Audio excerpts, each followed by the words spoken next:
एक और एप्लीकेशन है इस डायमेंशंस का। क्या एप्लीकेशन है?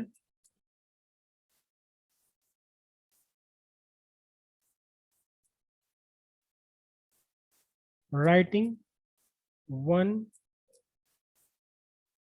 Physical quantity in terms of other physical quantity। एक फिजिकल क्वांटिटी को दूसरी फिजिकल क्वांटिटी की टर्म्स में रिप्रेजेंट करना कुछ भी नहीं है, वही है जो अब तक हम करते हुए आए हैं।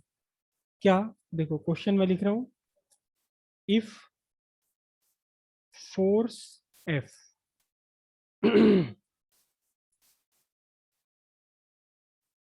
मोमेंटम पी एंड तीसरी क्या लूं, energy E R the fundamental units.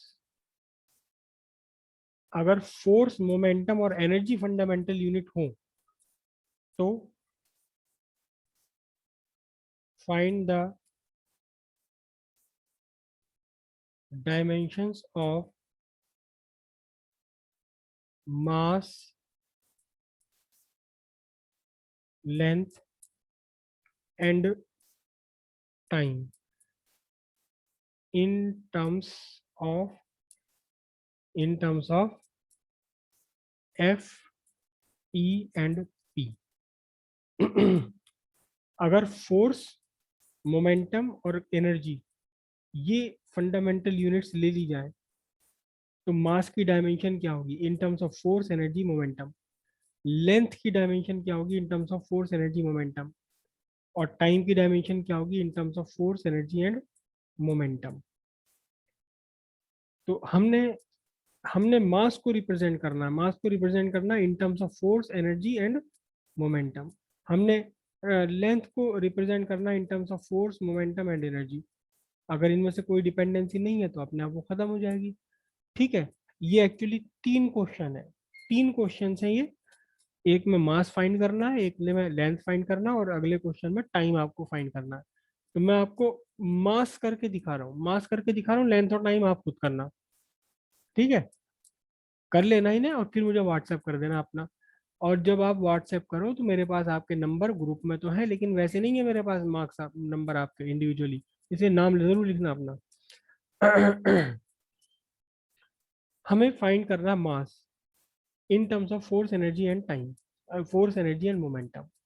तो क्या, बिल्कुल वही सब कुछ। Let m directly proportional, let m directly proportional क्या,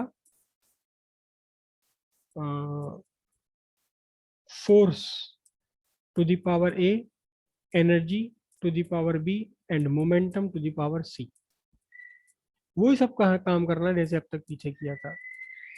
ठीक है, तो m is equal to k F a E to the power b p to the power c, where k is dimensionless constant.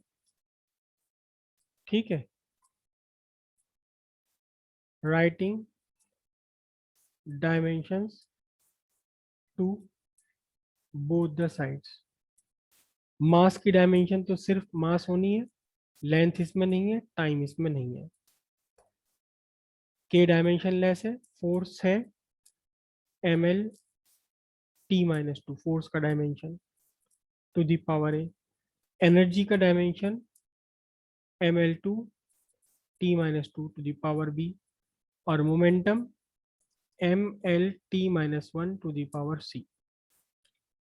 Force, energy, momentum, M L zero T zero. M to the power a यहाँ से बनी, B यहाँ से बनी plus B, और सी यहाँ से बन गई plus c. L to the power a यहाँ से आया कितना, टू बी। और यहाँ से कितना आया, c, T to the power -2a, पहले ब्रैकेट से, दूसरे ब्रैकेट से -2b और तीसरे ब्रैकेट से -c। ये हो गया सारा। अब क्या करेंगे, वही कंपेयर,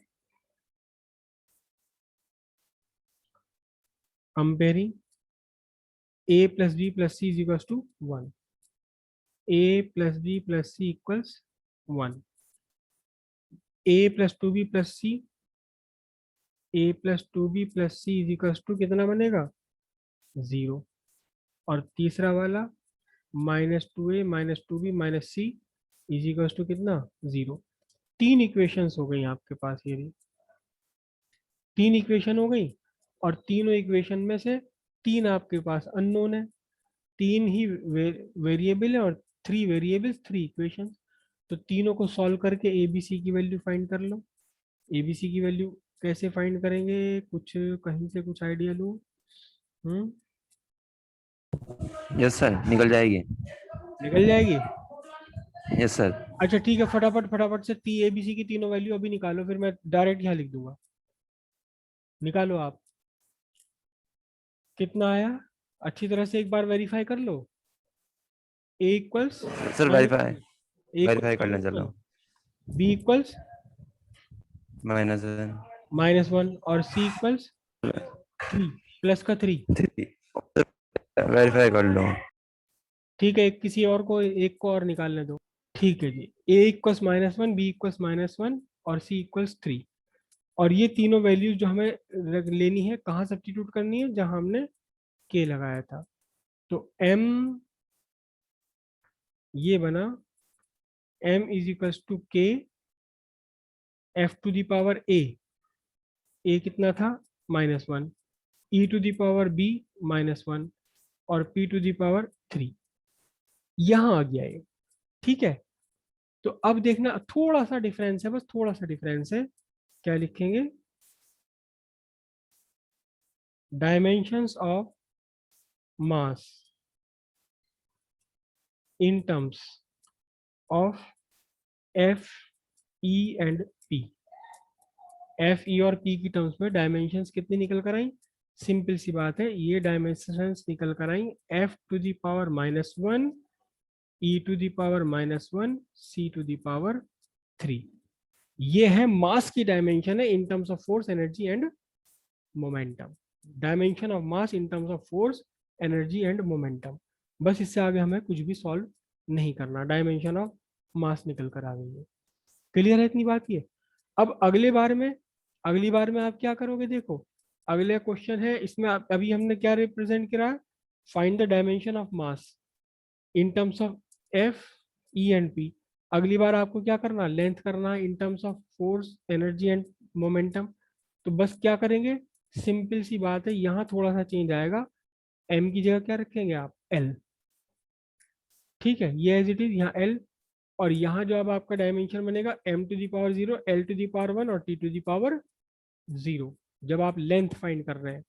और फिर से आपको क्या करना है, ए बी सी की वैल्यू फाइंड करनी है, तब आपकी लेंथ आ जाएगी, लेंथ इज इक्वल टू के समथिंग समथिंग, जो भी आपका आना होगा, फिर डायमेंशन ऑफ लेंथ आ जाएगी आपकी। और इसी बार उसी तरह से फिर आपको करना है क्या, फिर आपको करना है time in terms of E F and P. Time की डायमेंशन ई और एफ की टर्म्स में बन जाएंगी ये। तो फिर अब आप अगली बार में यहाँ टाइम लोगे, टाइम के बाद यहाँ टी आएगा, और जब आप डायमेंशंस लिखोगे तो बनेगा m to the power 0, l to the power 0, t to the power 1।